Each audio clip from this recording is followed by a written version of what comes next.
Küllüsem sen rencime hiç, bu menin omraqlığım. Çünkü sen alem diyar, menin bəxtim, şadlığım.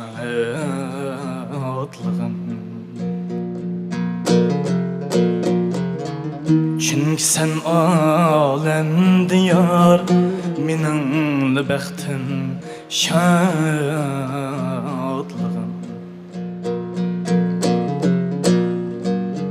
Küllüsem külme nigar, sen içi tar dep meni.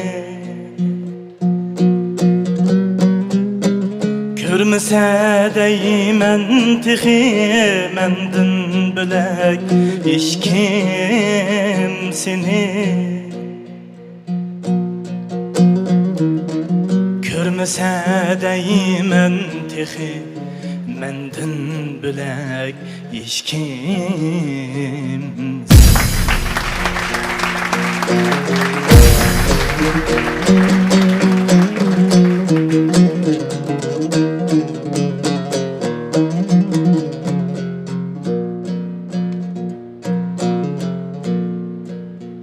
Kıldığına kanda sihir, bu dert gibi buldum mutla.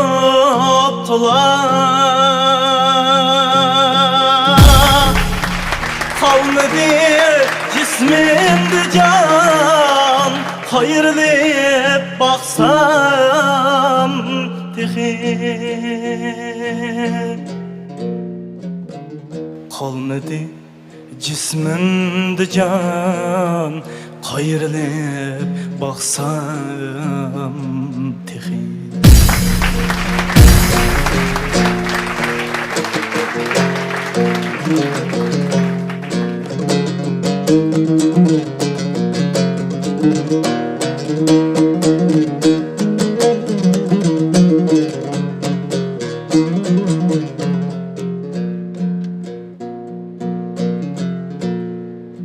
Her minut könglim yerim dur, gül boyunni körmesem.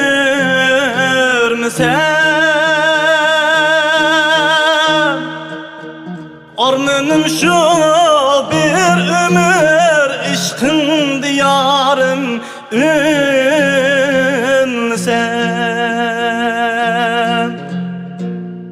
Sen üzüm berigen bana bu muhabbet söygini.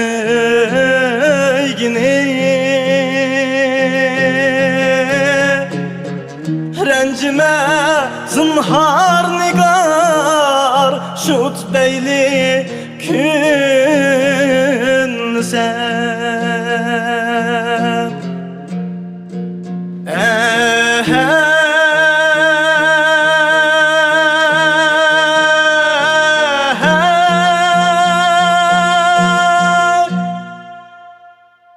Şut beyli